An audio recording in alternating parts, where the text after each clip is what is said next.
देवादिदेव भगवान महादेव और जगत जननी मां जगदम्बा के चरणों में नमन करते हुए परिजनों में राजस्थान से मधु शर्मा सर्वदा वंदे मातरम आर्टिकल्स की राइटर हूँ, कई महत्वपूर्ण पदों पर हूँ। मेरे देश धर्म मंच पर कहीं कैसी भी कोई आपत्ति संकट आए तो उठकर सबसे पहले प्रतिक्रिया देने वालों में से हूँ। और सबसे बड़ी बात, मैं राजनीति में होकर भी हिंदुत्व के लिए लिख बोल और लड़ सकती हूँ, जबकि राजनीति में इसे वर्जित माना जाता है। परिजनों, कुछ मुद्दे आज मैं लेकर आपके सामने उपस्थित हुई हूँ। हालांकि मैं लिखा हुआ देखकर कभी नहीं बोलती हूँ मायावती जी की तरह, पर क्योंकि ये हमारे पूरे हिंदुत्व की एक शाखा का और एक पूरी इकाई का प्रश्न है, हमारे जैन समाज का, इसलिए मुद्दे मैंने नोट किए ताकि कोई मुद्दा छूट न जाए। परिजनों, बहुत ही लज्जा के साथ मुझे बताना पड़ रहा है कि हमारे राजस्थान में एक गधों, जाहिल, गंवार, अनपढ़ों का एक झुंड है अनूप मंडल नाम से। हालांकि इसे जाहिलों का झुंड नहीं कहना चाहिए, बल्कि अपराधियों और हत्यारों का झुंड कहना चाहिए, क्योंकि बीते 100 बरस से ये हमारे जैन धर्म को टारगेट कर रहे हैं। और लगभग 500 के हमारे जैन साधु साध्वियों संतों की ये कभी पत्थर मारकर, कभी आग लगाकर या कभी गाड़ियों के नीचे कुचलवाकर हत्या कर चुके हैं।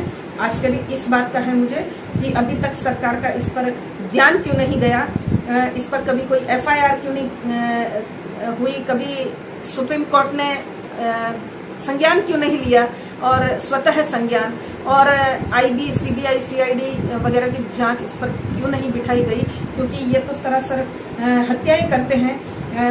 ईश निंदा तो करते ही हैं धार्मिक जैन समाज की भावनाओं को, बल्कि जैन समाज की भावनाएं ही क्यों, हमारी सबकी धार्मिक भावनाओं को भी ये ठेस पहुंचाते, क्योंकि जैन धर्म कोई हमसे अलग नहीं है, ये हिंदुत्व का ही एक अंग है। दूसरा, ये कहते हैं कि जैन लोग राक्षसी विद्या वाले हैं, धरती को दुखी करते हैं, गरीबों को लूटते हैं। पता नहीं कौन सी रिसर्च से ये ऐसे निस्तारण सामने लेके आए हैं ये गधे लोग, हमें तो समझ में नहीं आ रहा है। व्यापार करना कोई बुरी बात तो नहीं, क्योंकि लक्ष्मी की आवश्यकता तो सभी को रहती है। अनूपीय गधों, तुम भी तो लक्ष्मी के लिए ही ये इतना सब कुछ भारत को खोदने का काम करते हो, हिंदुत्व की जड़ें उखाड़ने का काम करते हो, हमारे धर्म, वंश, देश को आग लगाने का काम करते हो ना, तो तुम हराम के टुकड़ों पे पलते हो। हमारा जैन जो समाज है वो अपनी परिश्रम से, अपने दिमाग से कमा खाता है, बिजनेस में है, बिजनेस माइंड है, क्या बुरा करता है मुझे ये बताओ। दूसरा, ये कहते हैं कि संसार पर शासन करना चाहते हैं। तो अनूपीय गधों में तुमसे कहना चाहूंगी कि दिमाग किसी में भी हो, सबसे पहली बात दिमाग होना चाहिए, फिर वो कोई भी शासन करे, चाहे जैन करे, चाहे राजपूत करे, चाहे वैश्य करे, चाहे शूद्र करे, हमें उससे कोई आपत्ति नहीं है। मूर्खों के हाथ में इतने बरसों बरस सत्ता हमने देख चुके हैं कि उसका क्या परिणाम होता है, तो दिमाग वाले शासन करें, हमें इससे कोई प्रॉब्लम नहीं है। आगे ये कहते हैं कि हमारी धरती का धर्म ये लोग बाहर ले गए जैन्स, तो मैं इन लोगों को कहना चाहूंगी कि गधों, मुझे कोई प्रॉब्लम नहीं है, या हमें किसी को भी कोई प्रॉब्लम नहीं है। बहुत सारे बौद्ध अनुयायी भारत से बाहर धर्म को ले गए थे, तो प्रचार प्रसार ही हुआ हमारे बौद्ध धर्म का, तो जैन धर्म का भी हो जाएगा तो क्या प्रॉब्लम है। प्लस ये कहते हैं कि कोरोना जैन महाजन लोग लेके आए हैं, तो इनको गधों को मैं कहना चाहूंगी कि कोरोना वुहान वायरस है, ये तो अमेरिका भी मानता है। तुम अमेरिका से कौन से अधिक फॉरवर्ड और कौन से पता नहीं सुपरस्टार ऐसे हो गए हो कि तुम ये सर्टिफिकेट बांटते हो कि कोरोना कौन लाया और कौन नहीं लाया है। और अगर कोरोना जैन लोग ही लेके आए हैं, तो मुझे ये बताओ गधों कि वुहान से आया है, ये तो चाइना से आया है ये वायरस, तो वुहान चाइना वालों ने कब जैन धर्म अंगीकार किया, तुम्हें तो पता ही होगा, हमें भी बताओ जरा। आगे ये कहते हैं कि भारत को अंग्रेजों ने नहीं, जैन बनियों ने लूटा। अरे ऐसा तो कभी हमने देखा नहीं, सुना नहीं। मेरे फादर की तो हमेशा से बैठक ही जैन राजपूतों में ही रही है, हमने तो इन समाजों में ऐसा कुछ भी नहीं देखा।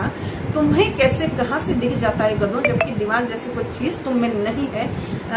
बड़ा विचारणीय प्रश्न है। आगे मैं कहना चाहती हूँ परिजनों की, ये गोरी गजनी अंग्रेजों का समर्थन करते हैं, ये कुरान और बाइबल में कोई दोष नहीं देखते हैं, ये हिंदू मुस्लिम भाई भाई वाले हैं, तो लाजमी सी बात है कि ये लोग ऐसे ही बोल सकते हैं और ऐसा ही कर सकते हैं, ये कोई बड़ी बात नहीं है। आगे ये मंदिरों को लूटने का और राजपूतों को मारने का ये लोग मलेच्छों द्वारा इस बात का भी ये लोग समर्थन करते हैं। ये लोग कितने बड़े भारत के गद्दार और कितने बड़े राक्षस, जबकि राक्षस ये जैनों को कहते हैं। मैं तो कहती हूँ इन हत्यारों से, इन साइकोपैथ, इन फैनेटिक और इन विक्षिप्त मनोरोगियों का एक क्या कहना चाहिए, मेरे पास वर्ड्स नहीं है। जबकि मैं बरसों से मैं राजनीति जैसे विषय पर लिखती रही हूँ, तो भी मुझे एक वर्ड्स कम पड़ रहे हैं कि इन पागलों को हम क्या कहें। ये कहते हैं कि वेदों को गलत ठहराते हैं, गीता जी को गलत ठहराते हैं, ये श्री कृष्ण जी को गलत ठहराते हैं, उनके कंधे पर ये गौमांस उठाया जाना बताते हैं। तो इन पागलों को मैं ये कहना चाहती हूँ कि पागलों, तुम इन चीजों को सिद्ध करो, तुम इनको साबित करो। कोई 100-200 लोग तो धरती पर तुम्हें सुनते नहीं है, सिवाय तुम पागलों के आपस में तुम ही लोग कहते और सुनते हो, और तो कोई तुम्हारी कहता सुनता मानता नहीं है। एक सड़ी हुई सी एक पुस्तक किसी गधे ने, गंवार ने, एक पागल विक्षिप्त ने लिख दी, उसको लिए तुम घूम रहे हो और उस पुस्तक के अनुसार तुम लोग पूरे विश्व को चलाना चाहते हो। पागलों, तुम लोगों का तो जगह पागल खाने हैं, तुम लोगों का तो पूरा ट्रीटमेंट जो है वो शॉक ट्रीटमेंट है। कभी हमारी सिटी में आओ पागलों, शॉक ट्रीटमेंट्स द्वारा तुम्हारा बहुत बड़ा यहाँ पे हम स्वागत करेंगे। ये बरमुडा ट्रायंगल को जैन धर्म का हेडक्वार्टर बताते हैं। इन पागलों ने ये कौन सी रिसर्च कर ली, कहाँ कब जाकर वहाँ पे ये देख कर आए हैं, कब जाकर इन्होंने वहाँ सारा लेखा जोखा नाप जोख किया है, ये भी इन लोगों से पूछा जाना चाहिए।